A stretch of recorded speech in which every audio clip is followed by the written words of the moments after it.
और मैं हूं अमरिंदर आशुतोष। इन 24 न्यूज डिजिटल में आप सबका बहुत बहुत स्वागत है। लोकतंत्र की जो सबसे बड़ी खूबसूरती होती है वो चुनाव को लेकर होती है। चुनाव में कोई जीतता है, कोई हारता है, लेकिन भारतीय जनता पार्टी को महाराष्ट्र के उपचुनाव में जिस तरह से झटका लगा है उसकी कल्पना शायद भारतीय जनता पार्टी ने भी नहीं की होगी। पुणे में जो सीट है, 28 साल के बाद कांग्रेस को बहुत बड़ी सफलता मिली है और बीजेपी के लिए उतना ही बड़ा झटका है। और इसी कड़ी में हमसे हमारे खास मेहमान भी जुड़ेंगे। हमारे पॉलिटिकल एडिटर प्रदीप शर्मा हमसे जुड़ रहे हैं। प्रदीप, मेरी आवाज मिल रही है आपको? जी आशुतोष जी। और हमारे साथ है एनसीपी के बहुत बहुत ही सीनियर लीडर इंद्रपाल इंद्रपाल जी हैं। इंद्रपाल जी, बहुत बहुत नमस्कार। और भारतीय जनता पार्टी के प्रवक्ता हमसे जुड़े हैं अभिषेक मिश्रा जी। अभिषेक जी, आपका भी बहुत बहुत स्वागत है। और कांग्रेस के प्रवक्ता हमारे साथ हैं भरत जी, आपका बहुत बहुत स्वागत है। नमस्कार। इसी कड़ी में हमारे साथ मोहन जी जुड़े हैं। मोहन जी, आपका भी बहुत बहुत स्वागत है। सबसे पहले इंद्रपाल जी, आपसे जानना चाहेंगे कि ये जो झटका है बीजेपी को क्या संदेश देता है? ये उनका बाले किल्ला था, जो गढ़ था उनका। 28 साल से वो इनके आ रहे थे, लोगों ने उनको नकार दिया और नकारा है कि विकास के मुद्दे पे ही नकारा है कि पेट्रोल के दाम बढ़ गए, कांदा जो हिसाब से मार्केट पूरा है, अवेलेबिलिटी भी कांदे की नहीं है। तो ये सब बातों को मद्देनजर रखते हुए वहां के लोगों ने बीजेपी को बड़ा करारा झटका दिया है, क्योंकि कभी उनको लगा नहीं था कि वो कस्बा में हारेंगे या कस्बा उनके पास से छिन जाएगा। और निसंदेह मुझे लगता है कि ये झटका महाराष्ट्र का झटका, चोट का झटका धीरे से लगा है उनको। और ये झटका जो है वो ऊपर प्रधानमंत्री मोदी साहब तक गया है, क्योंकि ये विकास के मुद्दे और को जहां लेके तक बिल्कुल बिल्कुल जी, और जहां तक बाले किल्ला का सवाल है, अजीत पवार जी की एक बाइट सुन लेते हैं, फिर आगे चर्चा जारी रखेंगे हम। आमचा बालेकिल्ला आहे, त्याच्या आम्हालाच मतदान मिळणार असं नसतं. मतदारांना जे योग्य वाटतं तेच मतदान करत असतो.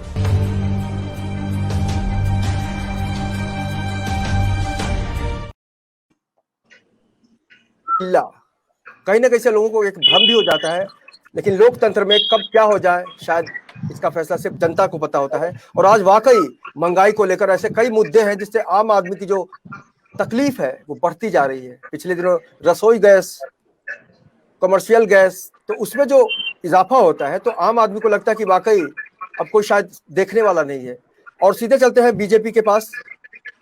अभिषेक मिश्रा जी, आपको क्या कहना है? अभी जिस तरह से एक झटका लगा है, बहुत बड़ी, इसको बहुत बड़ा झटका मान सकते हैं, आप कैसे देखते हैं इसको?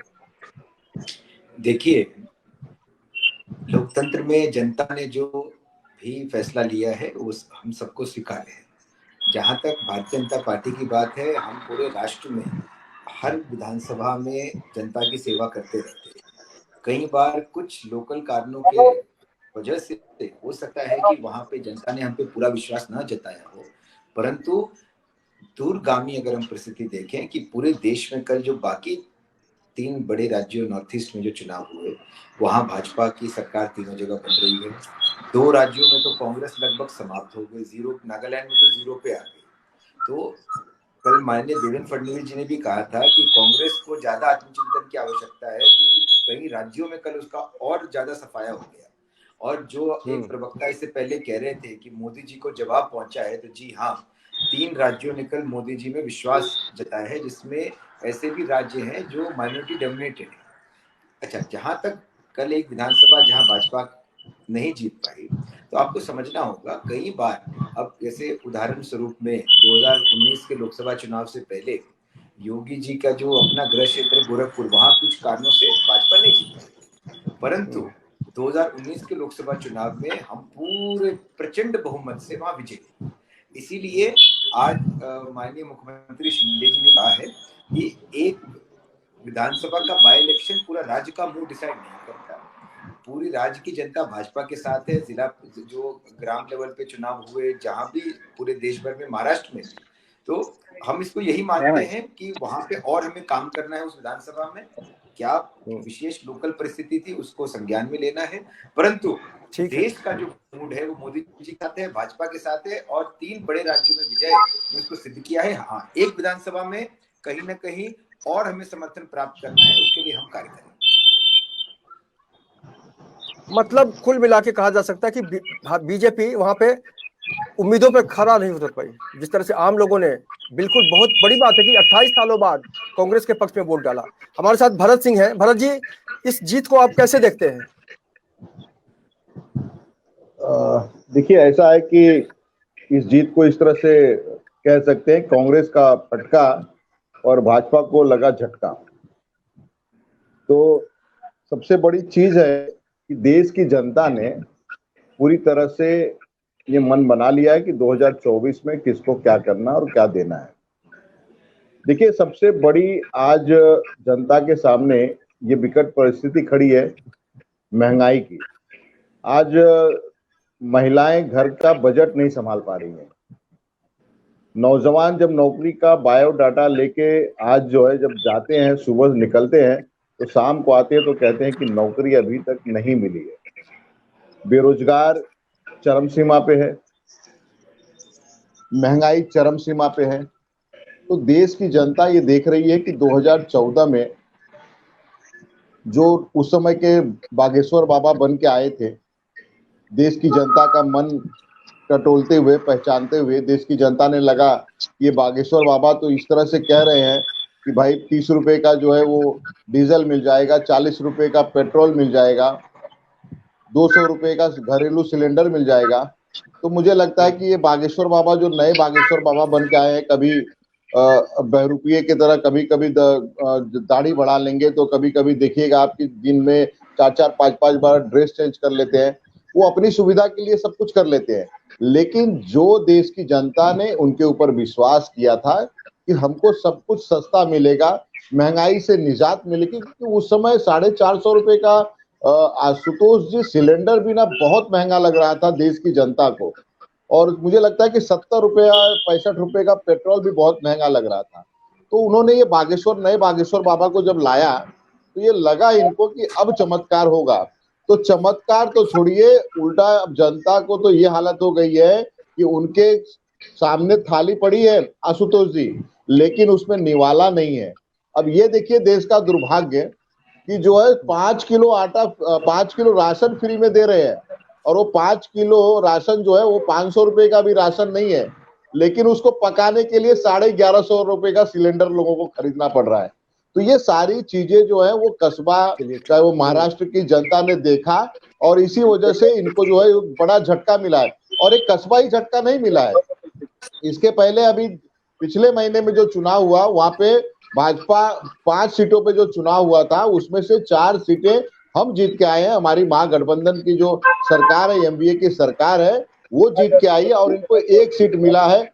तो इससे ये साबित होता है कि देश की और महाराष्ट्र की जनता ने तो एकदम मन बना लिया है कि जो ये इस समय जो खेला हो रहा है वो सब देख रहा है। महाराष्ट्र की जनता समझदार है, पढ़ी लिखी है, तो ये जानती है कि इस समय भाजपा क्या कर रही है, शिंदे जी क्या कर रहे हैं, फडणवीस जी क्या कर रहे हैं। लोकतंत्र में जनता ही जनार्दन है। जनार्दन के आगे हर आदमी कमजोर होता है जब जनता अपना पावर दिखाती है। मोहन जी, आप इस जीत को कैसे देखते हैं? जिस तरह से चिंचवड़ विधानसभा क्षेत्र हो या फिर कस्बा विधानसभा क्षेत्र हो, दोनों जगहों पर जो है बीजेपी की पकड़ काफी मजबूत थी। लेकिन जिस तरह से कस्बा विधानसभा क्षेत्र जो है वो बीजेपी के हाथ से चला गया है, और यह 28 साल बाद हुआ है। 28 साल भी यहाँ पे कांग्रेस की ही सरकार थी, लेकिन 28 साल यहाँ पे बीजेपी ने अपना गढ़ बना लिया था। जिस तरह से माननीय सांसद जो है गिरीश बापट जी, उनका यह गढ़ माना जाता है, क्योंकि उन्हें मानने वाला वर्ग जो है यहाँ पे काफी बड़े पैमाने पर है। तिलक परिवार का जो भी उनको मानने वाला वर्ग है वो भी इस क्षेत्र में बहुत ज्यादा है। तो कहीं ना कहीं वहाँ के लोगों को यह उम्मीद थी कि तिलक परिवार से उम्मीदवार को खड़ा किया जाएगा, लेकिन बीजेपी ने जो है वो किसी अन्य व्यक्ति को उम्मीदवारी दी, और जिससे लोगों में नाराजगी शुरू हो गई। वही दूसरी ओर अगर हम बात करेंगे तो ब्राह्मण महासंघ जो है वो भी बीजेपी पर नाराज था। उन्होंने भी अपना उम्मीदवार मैदान में उतारा, जिसका बीजेपी को काफी फटका यहाँ पे देखने को मिला। जिस तरह से पूरा हम ये मसला देखते हैं हेमंत रासने जी जो है उनका इतना क्या कार्यकर्ताओं से उनकी पकड़ नहीं है जिस तरह से रविंद्र धंगेकर पिछले काफी सालों से जो है वो कार्यकर्ताओं के बीच रहे हैं और अपना काम वो कर रहे थे। और इसी का फायदा रविंद्र धंगेकर जी को हुआ।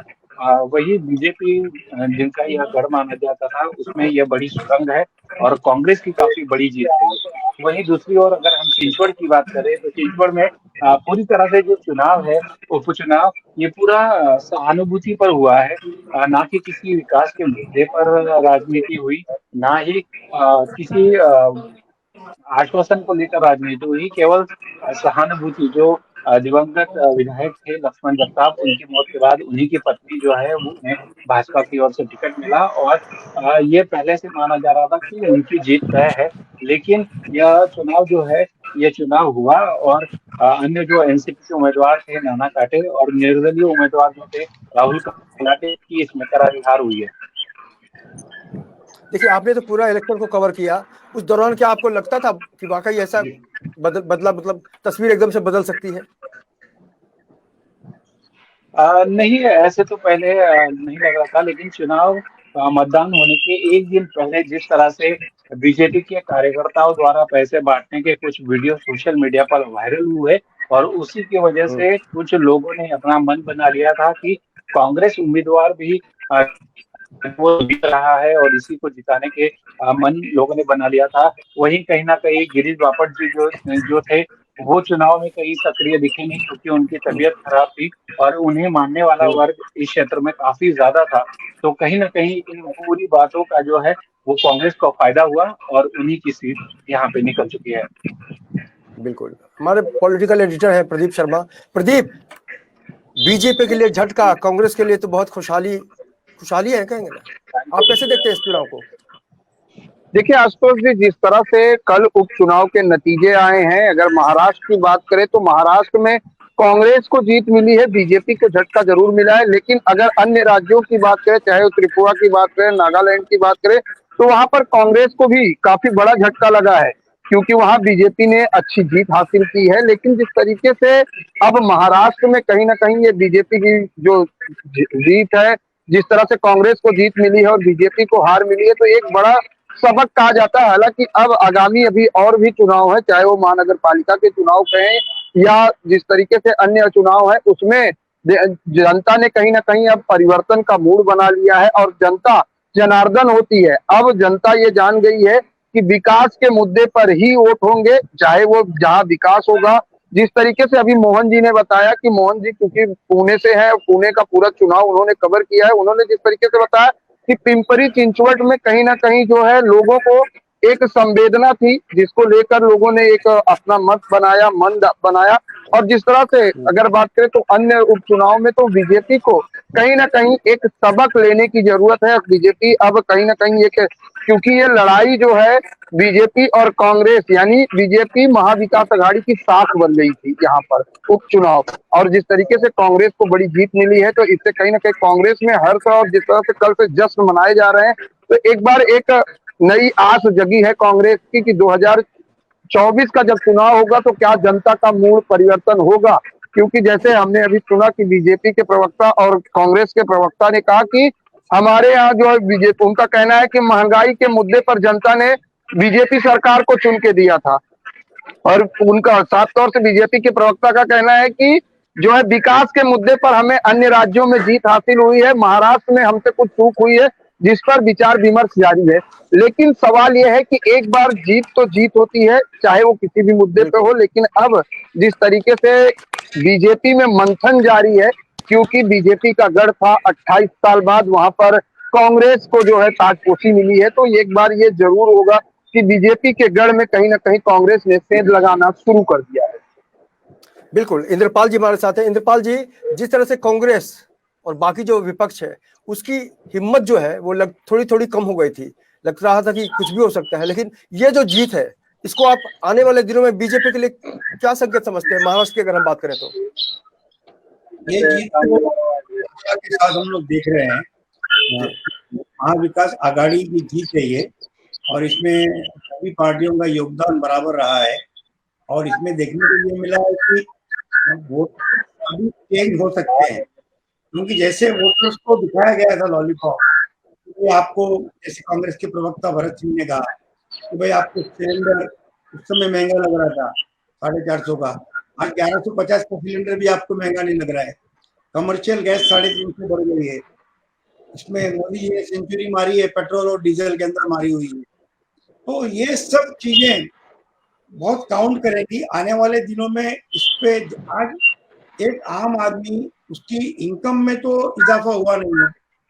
जब इनकम में इजाफा नहीं होता है तो उसका बजट तो पूरा डिस्टर्ब हो गया है, चाहे वो गांव का हो चाहे वो शहर का हो।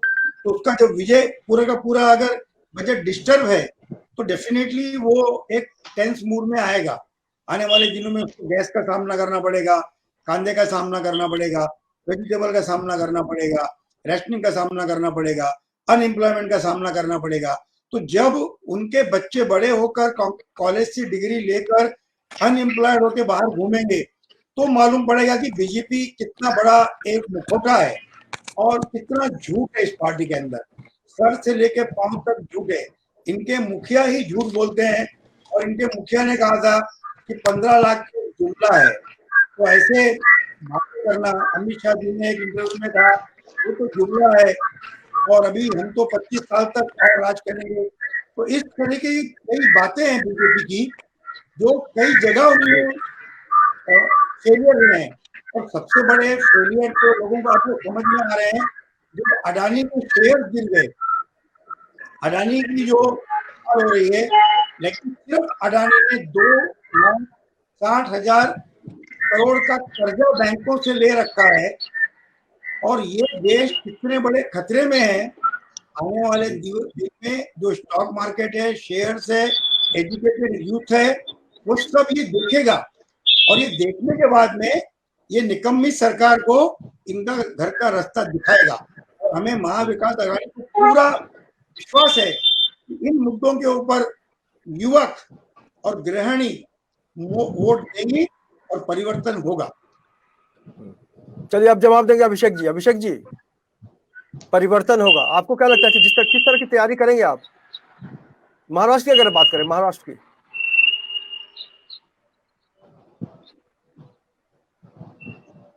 अभिषेक जी जवाब तो देना ही पड़ेगा, सवाल तो हम करेंगे ही।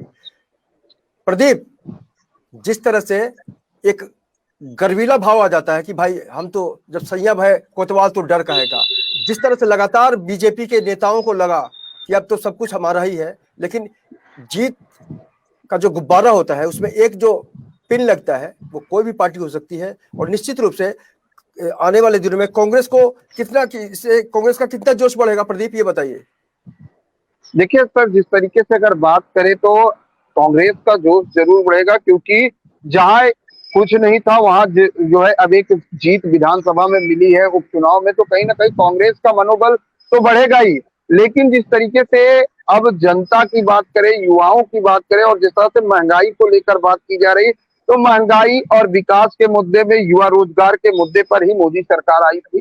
क्योंकि 2014 की अगर बात करें तो 2014 में बीजेपी का जो एजेंडा था उसमें ये प्रमुख मुद्दे थे, बेरोजगारी, महंगाई, किसानों का मुद्दा। और जिस तरह से महाराष्ट्र की अगर बात करें तो महाराष्ट्र में सबसे प्रमुख मुद्दा जो है वो किसानों का है। किसानों को लेकर सरकार के लगातार जो है बजट सत्र चल रहा है महाराष्ट्र में, तब भी जो है विरोध प्रदर्शन महाविकास आघाड़ी द्वारा किया जा रहा है। हालांकि जिस तरीके से महाराष्ट्र में अब एक परिवर्तन एक विधानसभा में हुई है, तो कांग्रेस के कार्यकर्ताओं और नेताओं में मनोबल जरूर बढ़ेगा, क्योंकि आने वाले समय में 2024 में जो है चुनाव होने हैं। और खासकर अगर बात करें तो महाराष्ट्र के कई नगर पालिका चुनाव भी होने हैं। महानगर पालिका में जैसे अगर सबसे बड़ी बात करें तो महानगर पालिका जो मुंबई महानगर पालिका, यहाँ पर भी चुनाव होना है, जिसको लेकर हालांकि अभी तक डेट की जो है घोषणा नहीं हुई है, लेकिन सभी पार्टियां अपने अपने तरीके से चुनावी तैयारी में जुटी हुई हैं। और अब जिस तरीके से एक जो है कहे तो एक तरह से उत्साह के साथ साथ एक तरह की कांग्रेस को कहीं ना कहीं विटामिन की काम करेगी ये कस्बा सिर्फ जो जीत हासिल हुई है। कांग्रेस के कार्यकर्ताओं का मनोबल थोड़ा सा बढ़ेगा, क्योंकि अब उनको कहीं ना कहीं उम्मीद जगी है कि जनता परिवर्तन के मूड में दिखाई दे रही, क्योंकि जनता ने जिस तरह से वहां पर मतदान किया है उससे ये अंदाजा लगाया जा सकता है कि जनता पूरी तरीके से सब कुछ जानती है, एजुकेटेड है, वो अब ऐसे मतदान नहीं करेगी। वो अपने विकास कार्य और जो जनप्रतिनिधि उनके सुख दुख में सहभागी होगा, जो उनके लिए हमेशा मौजूद रहेगा, उसी को वो अपना जनप्रतिनिधि चुनेगी। बिल्कुल। अभिषेक जी, अब क्या कहेंगे कि आप आने वाले दिनों में जो मंथन करेंगे आप, तो आपको लगता है कि वाकई आने वाले जो बाकी चुनाव होंगे उसमें आप निकलते चले जाएंगे?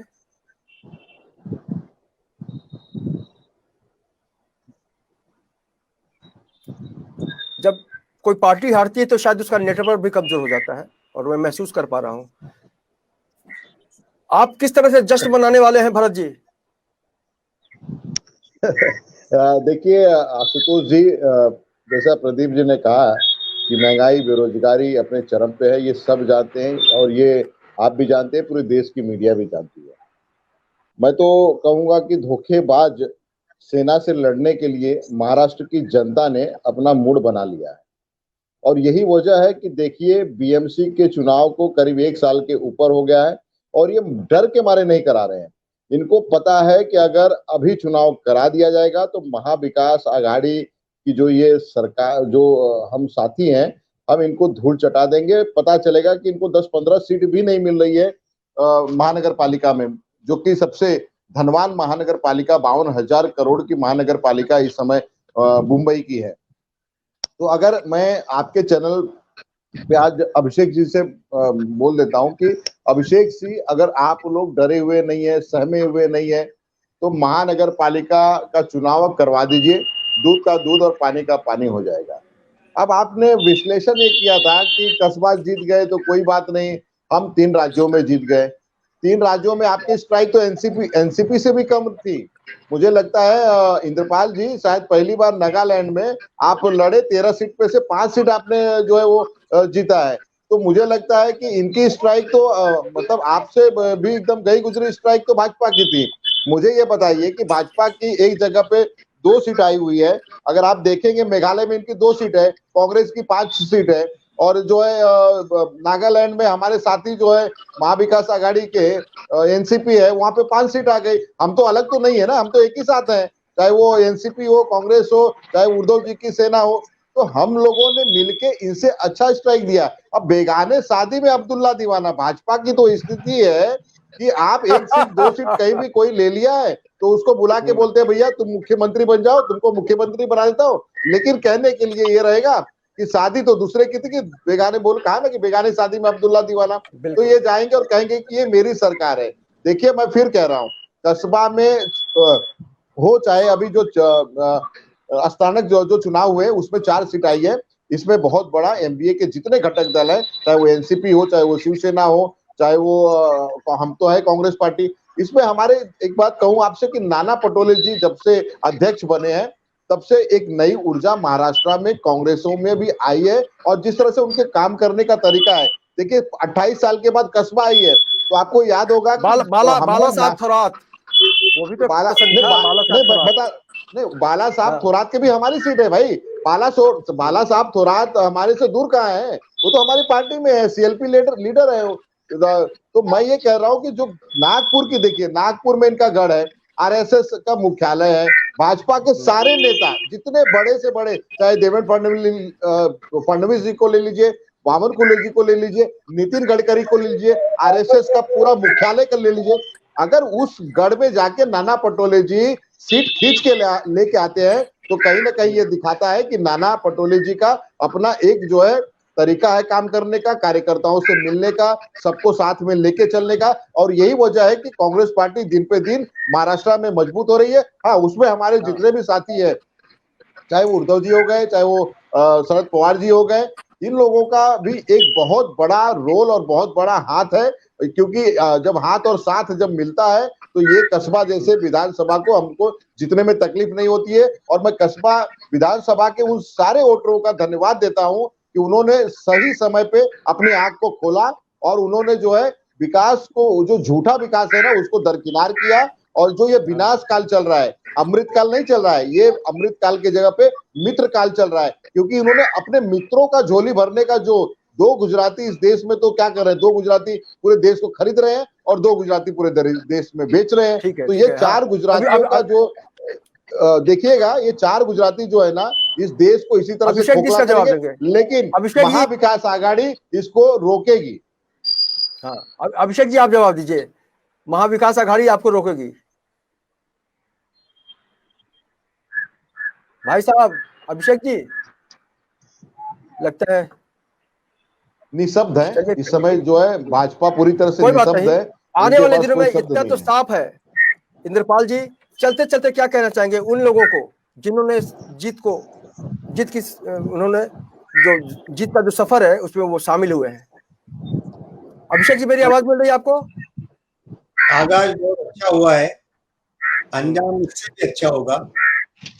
लोगों ने साथ दिया और वहां साथ दिया जहां मुमकिन नहीं था, जहां नामुमकिन था, और ऐसी जगह पे लोगों ने रिवॉल्ट किया। वोटर्स ने अपना हक पूरा पूरा बजाया और वोटर्स ने बता दिया कि हम किसी की मोनोपोली नहीं चलेगी हमारे यहाँ, और किसी का जो जनता चाहती है लोकतंत्र में वही होता है। बिल्कुल। अभिषेक जी आपको मेरी आवाज मिल रही है? अभिषेक जी नहीं, वो निशब्द है।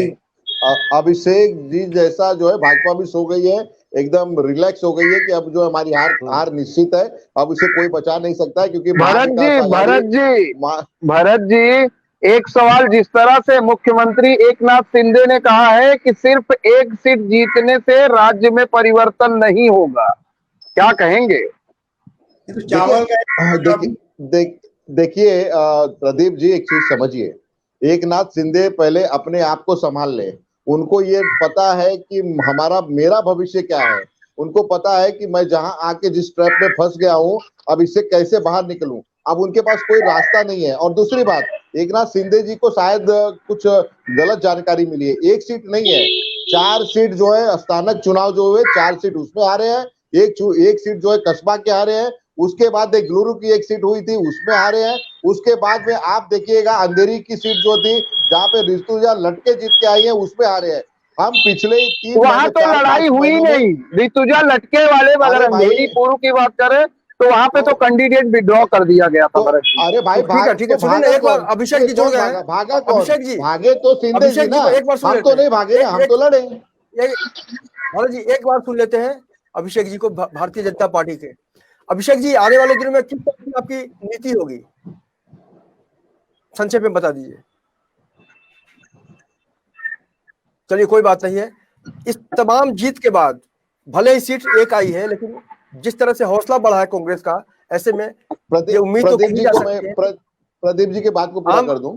देखिए हाँ। एक सेकंड, मैं प्रदीप जी ये कह रहा था कि हमने जो है अंधेरी में ना चुनाव लड़ा, भाजपा ने फॉर्म भरा था, उसके पहले हमने उनसे कहा था कि देखिए ये महाराष्ट्र की संस्कृति है, यहाँ पे जो है नहीं लड़ा। जब उनको ये समझ में आ गया कि ये चुनाव हम हार जाएंगे, तब उन्होंने विड्रॉ किया, और हमने कस्बा में लड़के ये दिखाया, और कस्बा में ये दिखाया कि किस तरह से लड़ाई लड़ा जाता है। और कांटे ने ना, कलाटे को कांटे ने काटा नहीं होता ना, तो मुझे लगता है कि शायद हम दूसरी सीट भी जीत रहे थे और बहुत अच्छी तरह से दोनों सीट जीतते थे, लेकिन वहां पे कलाटे को कांटे ने काटा, इसी वजह से हम हारे।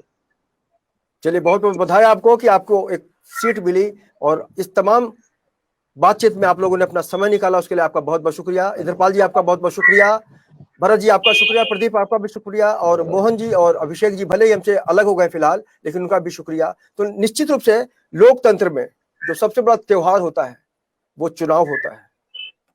और चुनाव का मतलब क्या होता है? चुनाव का मतलब ये होता है कि जनता जो है उसका आकलन करती है कि हमारे लिए कौन सा सही है। कई बार लोग पार्टी लाइन से भी अलग हट जाते हैं। अगर हम स्थानीय निकाय चुनाव की बात करें तो बहुत कुछ बदल जाता है, लेकिन भारतीय जनता पार्टी को जिस तरह से 28 साल बाद शिकस्त दी है कांग्रेस ने, उसके लिए उसको मंथन करना होगा। और जब भी इस तरह की घटना होती है तो मनोबल किसका टूटता है? जो बहुत मेहनत करता है, और मेहनत के बाद सफलता नहीं मिलती है तो सवाल यही रह जाता है कि अब हम क्या करें, क्योंकि हमारी पार्टी हारी है, लेकिन विपक्ष का जो जोश है उसमें लगातार बढ़ोतरी देखने को मिल रही है। ऐसे में हम जीतने वालों को जरूर से शुक्रिया कहना चाहेंगे, और हारने के बाद कभी भी किसी को मन छोटा नहीं करना चाहिए कि लोकतंत्र में एक बार फिर से मौका मिलता है। तो इस खास पेशकश में फिलहाल के लिए इतना ही। नमस्कार।